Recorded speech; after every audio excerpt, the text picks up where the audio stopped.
Selamat bertemu kembali dengan para pengajar dari SMA Negeri 1 Ciniru pada tahun pelajaran 2020-2021. Saya Budidya Kumaria.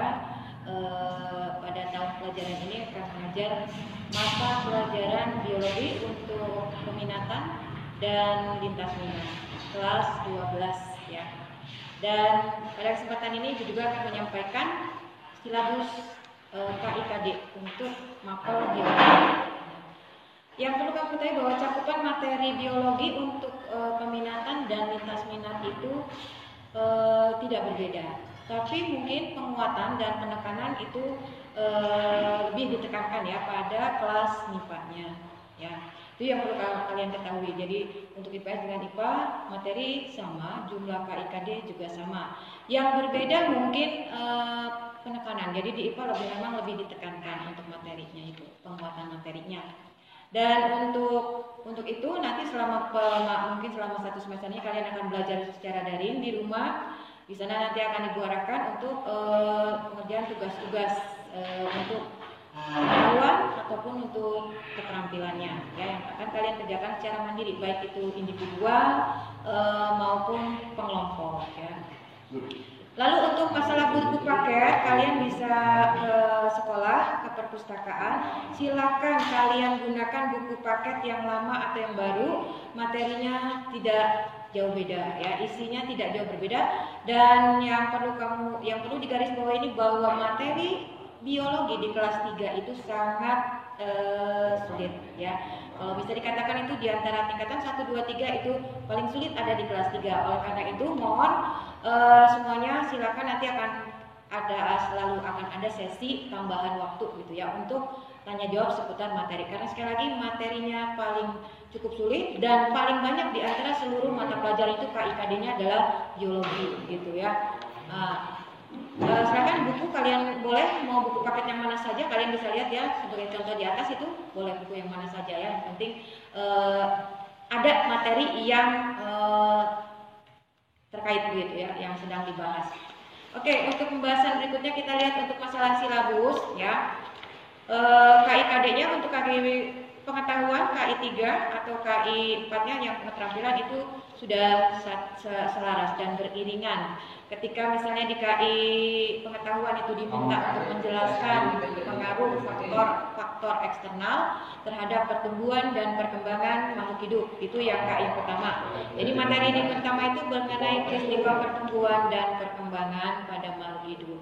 Kita akan berbicara tentang konsep-konsep pertumbuhan, kemudian faktor-faktornya, dan untuk tugas untuk nilai untuk keterampilan kalian nanti akan diminta untuk melakukan sebuah percobaan terkait dengan faktor-faktor tadi. Faktor-faktor apa saja yang berpengaruh terhadap pertumbuhan pasti banyak ya.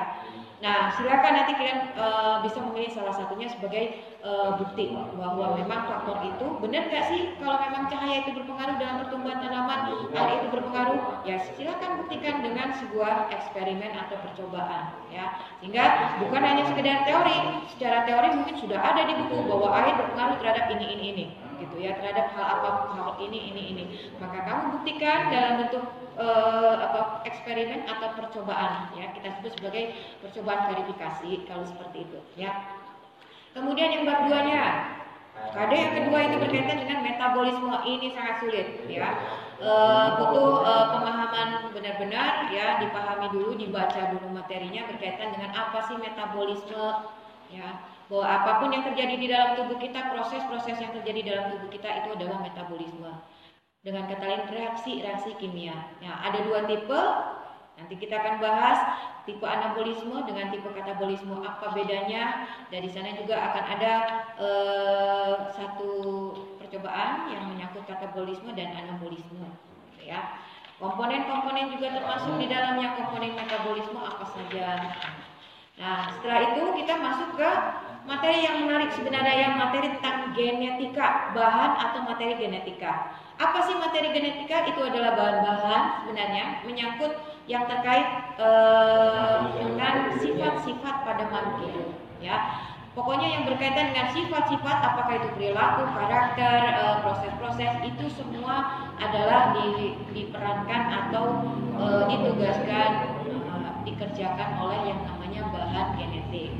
Ada 3, ada DNA, ada gen dulu ya yang paling kecil, ada gen, ada DNA, ada kromosom. Nah, kita akan bahas konsep yang berbedanya apa itu gen, itu DNA ataupun kromosom, gitu ya.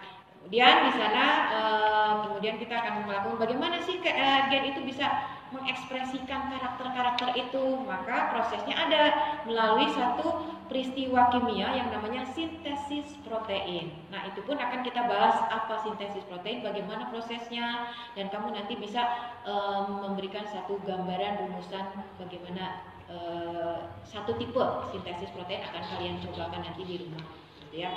Nah, setelah membahas materi genetik, berikutnya kita terkait dengan bab berikutnya tentang pembelahan sel. Kenapa harus berkaitan dengan pembelahan sel? Kan tubuh kita itu tersusun oleh sel-sel, ya. Kalian sudah paham seperti itu. Lalu setiap sel itu membawa karakternya masing-masing, ya. Seluruh sifat pada makhluk hidup itu ada pada sebuah sel. Jadi sifat itu pasti pertama kali akan diwariskan melalui sel. Nah, bagaimana sifat itu, sifat-sifat yang tadi ada di dalam gen atau terkait dengan kromosom itu bisa diturunkan kepada sel yang baru atau bisa diwariskan kepada generasi yang baru. Itu akan dibahas. Mekanismenya terjadi melalui pembelahan sel, melalui tingkat sel, ya. Pada saat tahap tingkat sel itu sudah terjadi pewarisan materi-materi genetik tadi. Dan apa saja tipe-tipe pembelahan sel itu nanti dibahas di bab 4, gitu ya. Lanjut ke bab 5. Di bab 5 itu sudah masuk. Sekarang sudah tahu bahwa ada bahan yang berperan dalam pengaturan sifat. Kemudian prosesnya secara mendasar itu terjadinya pewarisan itu melalui mekanisme reproduksi sel. Jadi ketika sel membelah, maka sifat-sifat yang dibawa oleh sel itu akan diwariskan kepada sel keturunannya dan jadilah nanti sampai sebuah individu, gitu ya. Nah, selanjutnya pada bab 5 ini nanti kita akan bahas pola-pola pewarisan sifatnya.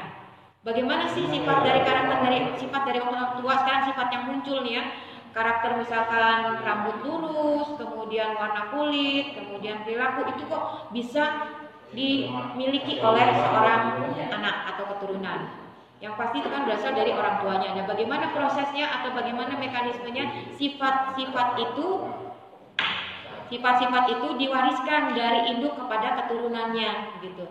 Nah, itu dibahas nanti di bab yang kelima. Kita akan bahas hukum-hukum yang mendasari sifat-sifat itu, mekanisme pewarisannya, ya, diturunkannya dengan menggunakan kode-kode khusus yang disebut kode genetika, seperti itu ya. Kode-kode genetika kita akan bahas. Ada banyak di sana, jadi butuh pemahaman yang cukup besar dari kalian, karena nanti berikutnya aplikasinya kalian akan menghitung kemungkinannya. Kalau orang tuanya punya karakter seperti ini dengan gen seperti ini, ibunya juga seperti ini, ayahnya seperti ini, ibunya seperti ini, bagaimana nanti peluang anaknya nih untuk karakter tersebut. Nah, itu bisa diperhitungkan kemungkinannya berapa persen yang memiliki karakter seperti itu, ya.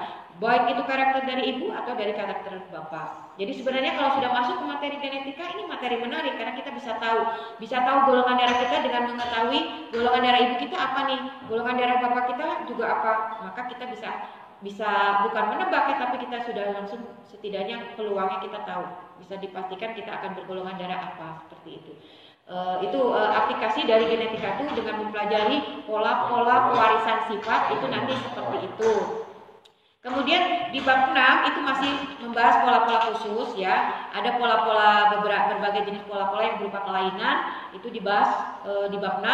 Kemudian di bab 7-nya itu khusus pola-pola pewarisan sifat atau yang dikenal dengan hereditas pada manusia. Apa saja sih? Nah, umumnya nanti yang dibahas adalah khususnya sifat-sifat yang dianggap sebagai suatu kelainan, suatu penyakit, ya. Diabetes kah atau penyakit-penyakit menurun yang lainnya nanti akan kita bahas. Buta warna seperti yang contohnya kita akan bahas di bab 7 ini, ya, pada hereditas manusia. Sehingga bagaimana caranya kita bisa menghindari. Yang pasti ketika kita menikah, kita ingin keluarga kita, anak kita, keturunan kita itu pasti sehat. Tidak ada yang diabetes, tidak ada yang menderita kelainan penyakit idiot, misalnya gangguan mental atau yang sebagainya.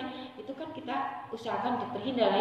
Nah, dengan mempelajari genetika, maka kita setidaknya memiliki salah satu langkah untuk seperti tadi ya, mendapatkan keturunan yang sehat ya. Tentunya dengan tambahan yang lain ya, pengetahuan yang lain, yaitu cara hidup sehat yang lainnya, sehingga kita tidak akan mengalami yang namanya mutasi ya. Karena ada kenapa muncul kelainan itu, sebenarnya sel gennya itu berubah atau mengalami mutasi seperti itu ya.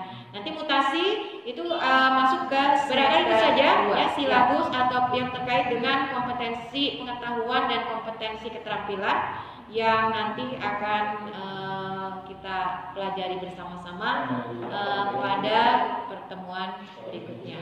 Jadi, ya Ibu Hari, dengan Assalamualaikum warahmatullahi wabarakatuh.